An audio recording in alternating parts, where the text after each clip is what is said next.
My family. Forgot my son's birthday again, but just hours later they were excitedly bragging about the $3,900 luxury cruise they booked for my niece. By the time they brought out the cake, the damage was already done. Not loudly, not in a way anyone there would admit. Just the kind that lands in a kid's face and stays there. They placed it in front of my niece like the room had been waiting all day for this exact shot. Pink frosting, gold sugar pearls, a little plastic cruise ship tilted on top, cutting through edible glitter like it was headed somewhere better than the rest of us. Everyone clapped on cue. My sister lifted her phone for a looping video. My mom told them to do it again because the sparkler fizzled too fast. My stepdad did that sharp two-finger whistle he saves for football and birthdays he actually remembers. My son sat there staring at his paper plate. No candles, no name. Not even the cheap grocery store cupcake I'd promised him we'd at least have if nobody else came through. My sister Vanessa tapped a spoon against her glass and smiled like she was hosting an awards dinner. Today's about Emma's surprise. She let the pause breathe, then dropped it. We booked the Royal Caribbean Symphony, 8 nights, Ocean View Suite. She's turning 13 the right way. A few people laughed. My mother put a hand to her chest like she might cry from joy. Then my phone buzzed. Vanessa. The message lit up my screen so hard it felt insulting. $3,900 for the cruise. You'll cover it, right? I looked at my kid. He was dragging a plastic fork through the stale crumbs left from a warehouse sheet cake someone had cut for dessert. He'd brought his favorite Matchbox car in his pocket and set it beside his plate, like maybe that was enough to make this feel like his day too. The date on my watch said what I already knew. Sunday, June 9th, 3:17 p.m. My son's 8th birthday. The family text thread had called this a Sunday dinner. Nobody wrote birthday. Nobody wrote his name. Nobody even asked what flavor cake he liked. Here's the part people always misunderstand about me. I don't yell. I don't cry in front of an audience. I don't throw things. When I'm done, I just get still. That's how people in my family know they push too far, though most of them only realize it after the floor is already gone. I pulled a manila envelope from my tote, set it in the center of the table, and smiled. You're gonna need a new cosigner. The screaming started when they opened it, but that comes a minute later. First, so you know I'm not some bitter ex-uncle spiraling over a cake, here's the setup. My name's Derek. I'm 38. I do IT support at a regional medical center in Indianapolis. Not impressive unless you count knowing exactly which printer on 4 West jams when humidity spikes, and which charge nurse will lock herself out of the charting system twice in one shift. I drive a 2011 Honda Civic with 171,000 miles on it, and a taillight taped over with red plastic I keep meaning to replace. My rent is $1,265 for a 2-bedroom walk-up because my son, Mason, stays with me 3 nights a week. I track bills in a spiral notebook and keep quarters in an old salsa jar for the basement laundry. In my family, I'm the reliable one, the quiet one, the one who comes through. Vanessa is the opposite. Vanessa is the one everything bends around. She learned early that if she smiles at the right time, people mistake charm for helplessness. Servers bring her extra dressing. Men offer to carry things she can absolutely carry herself. Relatives call her a lot and still hand over money. She's been cashing the same check her whole life. 2 quick examples. In 2020, her air conditioning died during a July heat wave. She called me crying about the girls not being able to sleep. I put $1,850 on my Capital One for the emergency repair because that's what you do when kids are involved. She promised she'd pay me back by Christmas. She never did. I paid the interest. Then she decided she needed a larger SUV because the old one wasn't safe enough. Her credit was a disaster, so I co-signed the lease on a Hyundai Palisade. Her exact words were, "You're the stable one." The dealership loved my credit score. The payment was $534 a month. When she missed February and April, the late notices came to me. That's the rhythm with her. She flutters, I fix. She posts, I pay. She forgets, I absorb it. Mason is the one clean thing in my life. He's funny without trying. He says thank you to cashiers like he means it. His mom and I split up 5 years ago and we keep things calm. No court fights, no ugly scenes. We do shared calendars and screenshots of receipts. This year, my family claimed the dinner on my weekend, so I sent reminder after reminder. Sunday, June 9th is Mason's 8th. He wants lasagna. I've got candles covered. He likes the soccer napkins. Reminder, today's Mason's birthday. My mom heart-reacted the first one and ignored the rest. Vanessa sent a thumbs up that looked like she'd tapped it between salon appointments. My stepdad didn't answer at all. We got there at 2:55 with a discount store bag holding green napkins and a banner because I didn't trust any of them to remember. Good call. There was no banner, no gift table, no sign a birthday had ever entered anyone's mind. Instead, the dining room was covered in Bon Voyage confetti scattered across the tablecloth like metallic dandruff. A glossy folder sat near the centerpiece with a travel agency logo stamped across the front in teal script. Mason stared at it, then at me. Is this for me? His voice did that tight little thing kids do when they're trying not to ask the question they already know the answer to.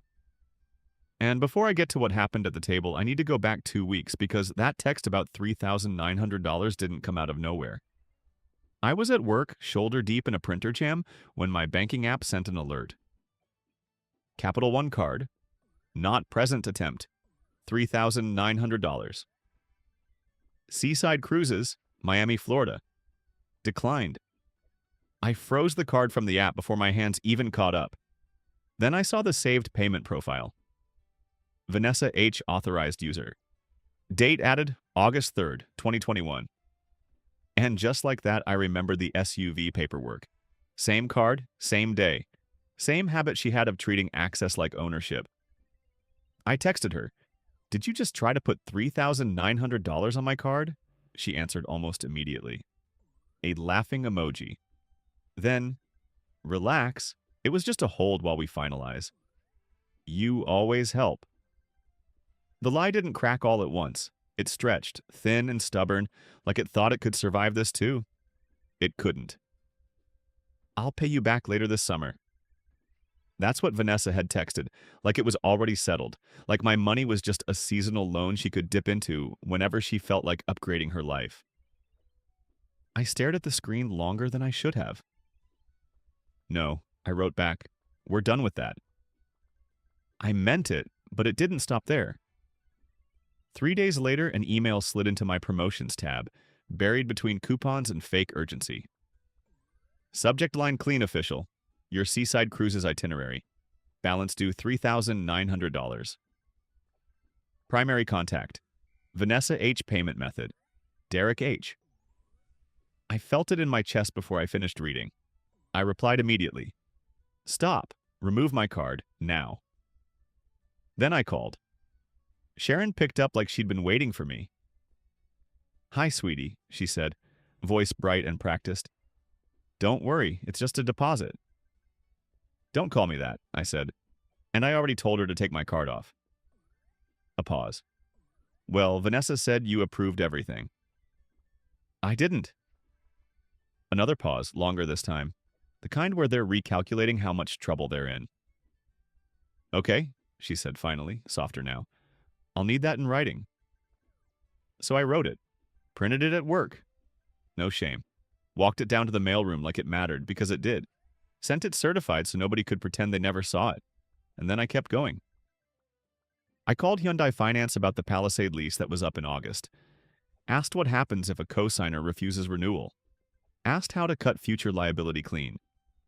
They emailed me a form within 10 minutes. I filled it out that night. Next morning, I walked into a UPS store near my place, signed it in front of a bored notary who stamped it like it was just another Tuesday. Seal. Done. Then I started pulling every cord I'd ever handed them. Removed Vanessa and my mom from my Costco Visa, authorized users. Closed the family emergency checking account my stepdad had access to, the one I was the only person funding. Average balance, $1,142. Last deposit, my $300 overtime bonus.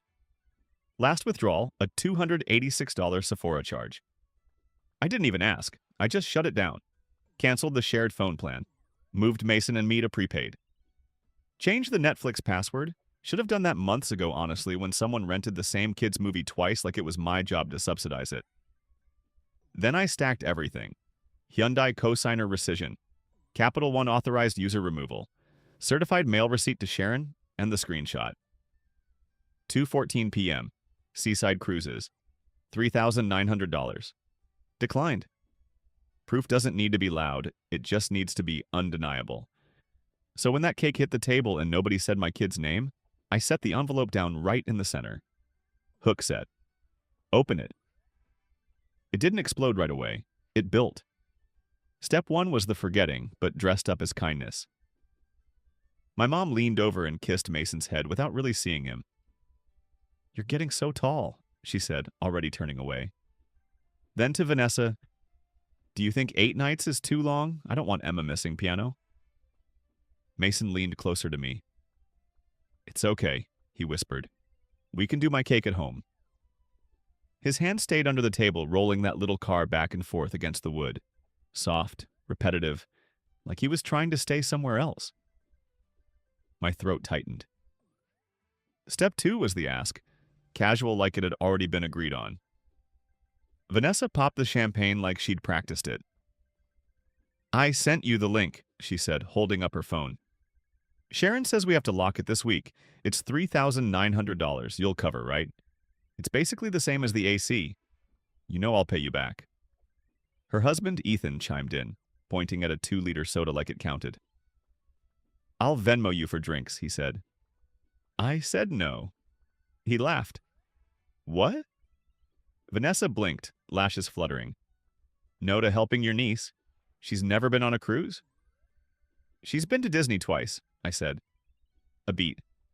"Mason's never been to the zoo when it's not free day." Vanessa waved it off. "He likes simple stuff. He's chill." Mason pulled into himself, shoulders folding. Step 3 was pressure disguised as planning. Vanessa slid the teal folder toward me. Inside, glossy printouts. Routes, stops, room numbers. Her nails tapped the total like she was ringing in a win. "You can just call your card company later," she said. "Unfreeze it. Sharon can rerun tonight. Or you can Zelle her. She sent a QR." My mom nodded like this all made sense. "Your sister always plans things for the family," she said. "It takes a village." "It's Mason's birthday," I said. Even. And no. Step 4 hit harder. Vanessa leaned in, smile gone now.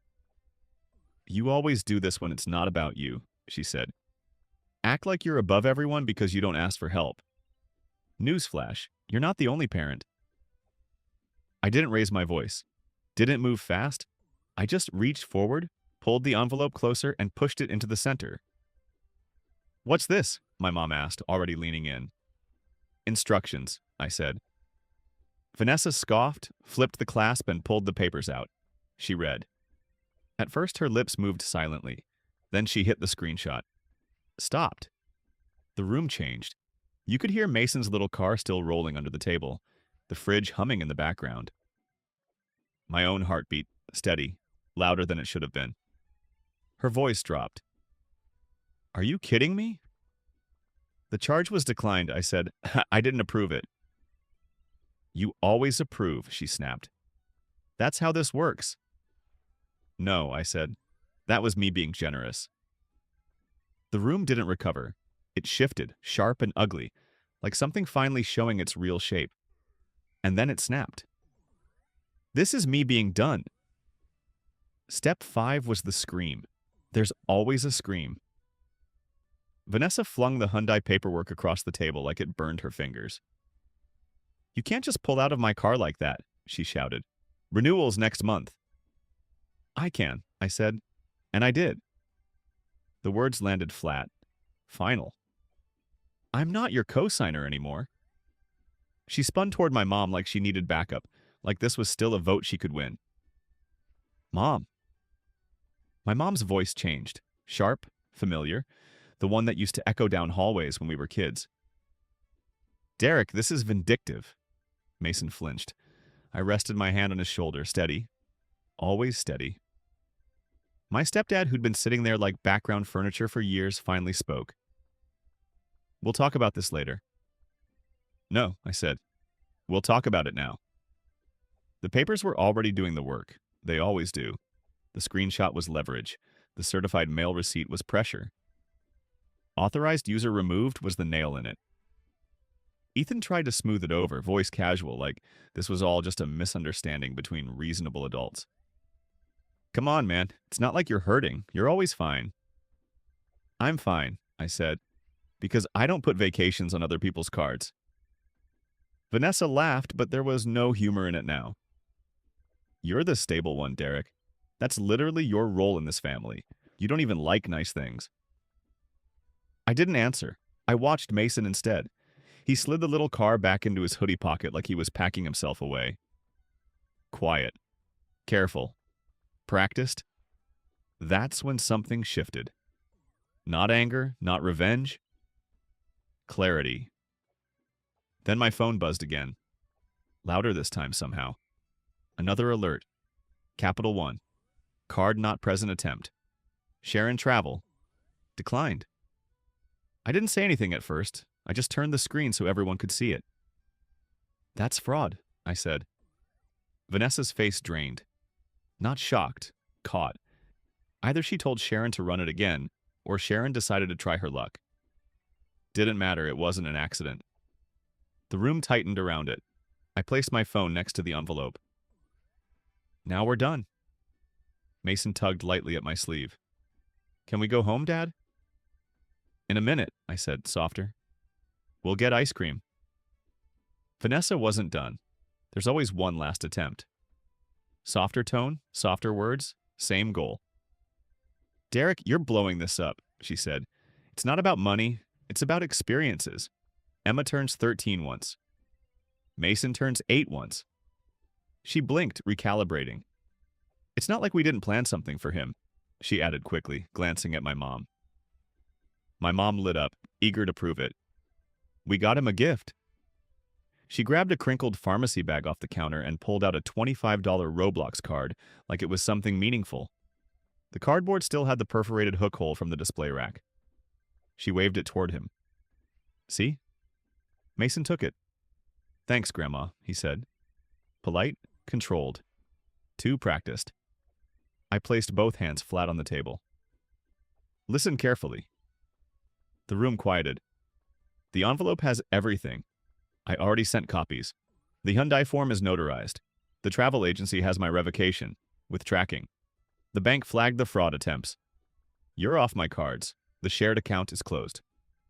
I glanced at my stepdad. And your emergencies? They look a lot like Sephora and Dick's Sporting Goods. He stiffened. I paid you back for Dick's. No, I said. You didn't. $184.22. April 19th. Running shoes. I could still see the receipt. Vanessa's voice went sharp again. So you're cutting us off over a misunderstanding? I met her eyes. You saved my card with a travel agent. You tried to run $3,900. Then you tried again today. A beat. That's not a misunderstanding. I didn't raise my voice. That's theft with better lighting. Her chair scraped hard against the floor as she stood. You're cruel. I'm tired, she pointed at Mason. You're teaching him to be stingy, to push people away. He's going to end up alone. I looked at my son. He wasn't looking at her, or anyone. He was staring at the little car in his hand, a silver Nissan Skyline, tracing the edges with his thumb. Small, steady circles. I thought about every time I called this dynamic family when it was really just extraction. The late-night tow bill. The rent spot me texts. The dinners I covered while pretending I didn't notice. The vacations I funded but wasn't invited to. I stood. No speech, no theatrics, just movement. I opened the envelope again and pulled out the last sheet. I hadn't planned on using it. Didn't need to before, but now it was simple. I placed it on the table next to the cake knife. 3 confirmations. Experian, TransUnion, Equifax, Credit Freeze active, Timestamps down to the minute. For what it's worth, I said. No one can open anything in my name anymore, not a phone, not a card, not a loan. Silence stretched. It's done. My mom shifted tactics, voice soft now, almost pleading. You know your sister's under a lot of stress. The girls' summer camps, the mortgage. The threat followed us to the door. Not because it mattered, because people like that need the last word, even when they're losing, especially then. Then she should plan inside her budget, I said. Vanessa's hand clipped a champagne flute. It tipped, rang against the table, then rolled in a slow, ugly circle. The sound made Mason flinch again. That decided it. I turned to him. Ready, buddy? He nodded right away like he'd been ready for an hour. I grabbed the discount store bag with the soccer napkins and the cheap banner I'd brought because some part of me still thought I could patch this day together if I came prepared enough. It felt sad in my hand. It also felt honest. I took the little silver skyline from Mason's fingers and slipped it into my pocket so I could hold his hand with both of mine. We made it almost to the door before Vanessa fired one more shot. If you walk out, she called after me, voice shaking now, don't come back asking for help when your precious car finally dies. I turned once. I don't ask you for help. And then we left. We drove 5 minutes to a UDF and got birthday milkshakes.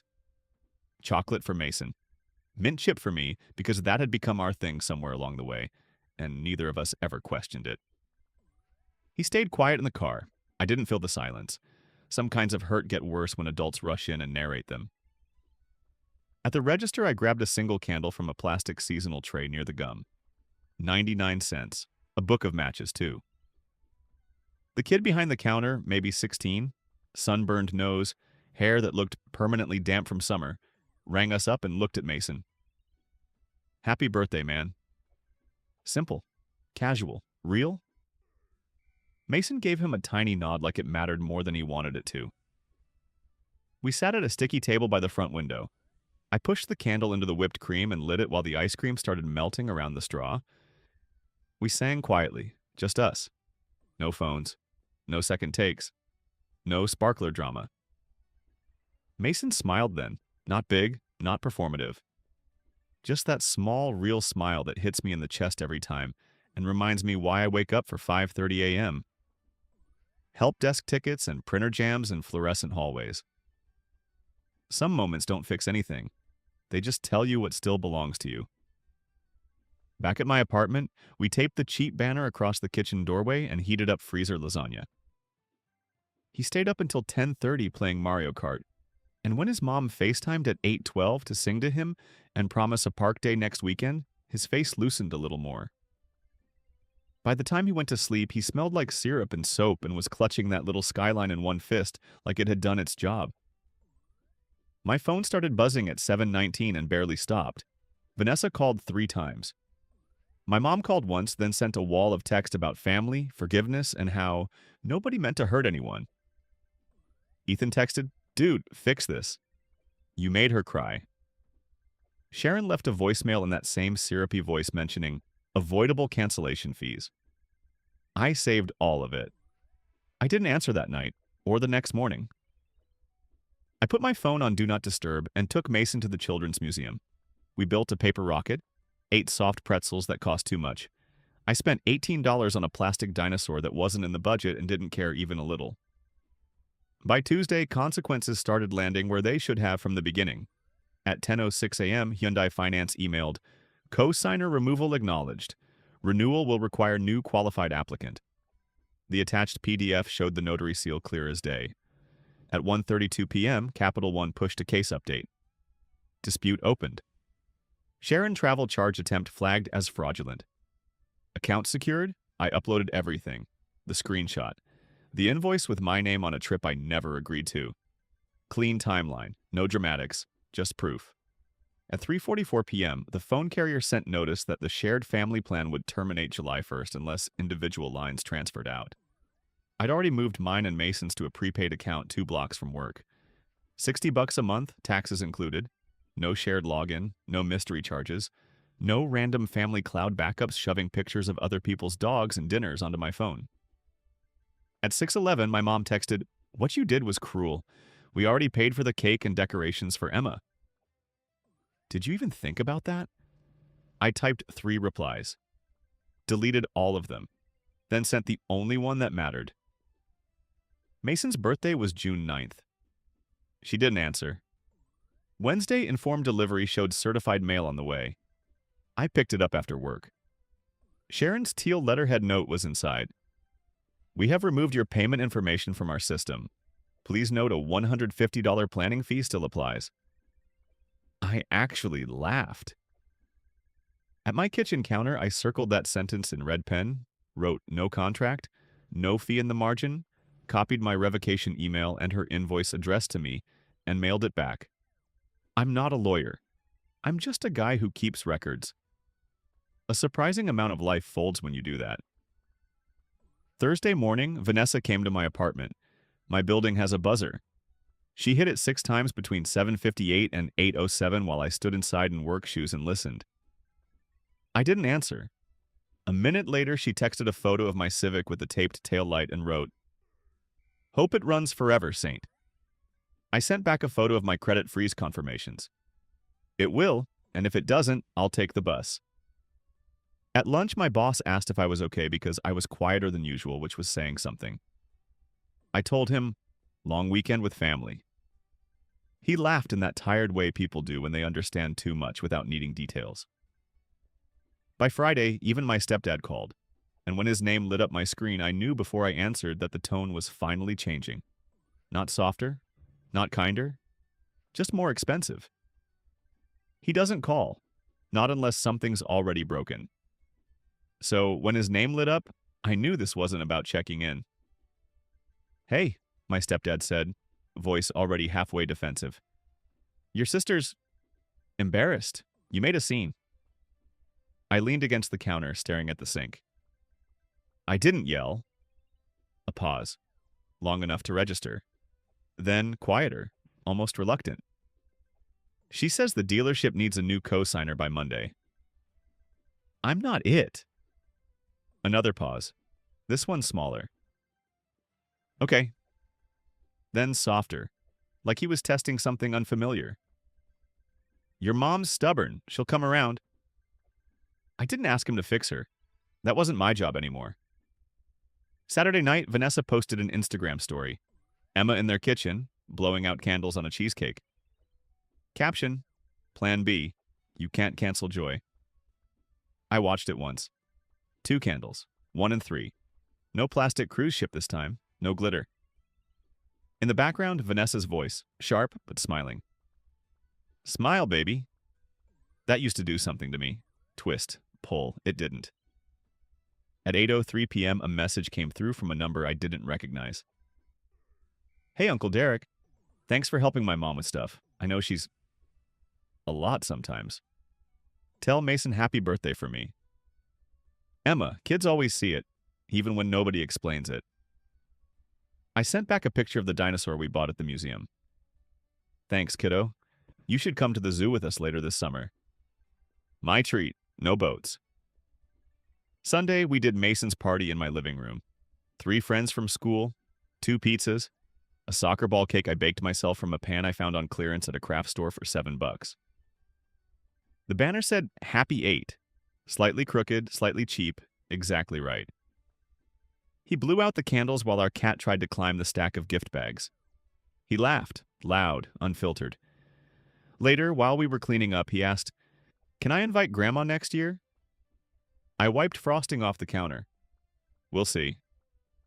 He nodded like he already understood. Here's what changed, and what didn't. I didn't send a dramatic message to the family. Didn't post screenshots. Didn't explain myself in paragraphs hoping someone would finally get it. I just locked the doors that needed locking, removed every authorized user, closed the extra account, froze my credit, stopped being the fallback plan, kept the receipts, the timestamps, the paper trail, and with Mason, I kept it simple. People who love you show up. People who don't. We went to the zoo on a Monday when tickets were half price. It felt like something bigger than it was. My mom still texts sometimes, messages shaped like guilt. Family is everything. Don't punish your sister. You know she means well. I don't argue, I reply with facts. Mason's parent-teacher conference is Thursday. I'll bring mac and cheese to Thanksgiving. I'm not a cosigner. Please don't share my number. Vanessa hasn't apologized. That's fine. She found someone else to sign for the car, Ethan's uncle, from what I heard. The cruise turned into a long weekend at an indoor water park. Same captions, different water, same angle. She tried to run another deposit through that travel agent a week later. Capital One blocked it. I saw the notification, smiled, and went back to resetting a password for a nurse who still calls me kiddo, even though she's younger than me. If you're expecting a big confrontation after all that, there wasn't one. That's the point. The last time we went over to my parents' place, I didn't even bring my wallet inside. We stayed an hour. Mason built a Lego set in the corner. My mom asked carefully this time if I'd thought about fixing things. I fix my accounts, I said. She didn't like it, but she didn't call me cruel. That's progress. We left with leftover lasagna in a plastic container and a handful of mini candy bars for Mason. He shared one with me in the car, melted chocolate on the steering wheel. Small laughter filling the space. The Civic rattled a little on the way home. Still running, still enough, because that's what I finally understood. I'm not a backup plan. I'm not a credit line. I'm not the quiet solution everyone taps when they don't want to deal with consequences. I'm a person, a dad. Yeah, I'm steady, but steady doesn't mean endless. It means I know how to stand. That envelope on the table wasn't an attack. It was a boundary you could hold in your hands. Stamped. Dated. Proven. A way of saying, my kid isn't invisible. Neither am I. And when the yelling started, I didn't rise to meet it. I just walked out, holding his hand.